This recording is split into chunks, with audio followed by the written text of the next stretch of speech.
যে আমি বিয়ে করতে চাই, তখন আমার চাকরি ছিল না। তখন ওর মা বাবা ডিরেক্ট বলে যে না, বিয়ে দিতে পারবো না।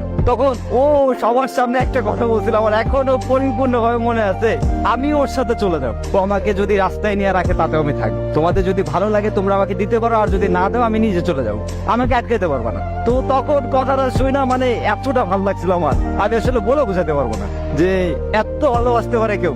তখন ওর ফ্যামিলি ওর গার উপর হাত উঠায়, হাত উঠানোর পরে আমি ওনাদের অনেক রিকোয়েস্ট করি, তারপর ওটা শুনে নাই। ও তখন আমার হাতটা ধরে সবার সামনে বলতেছে চল।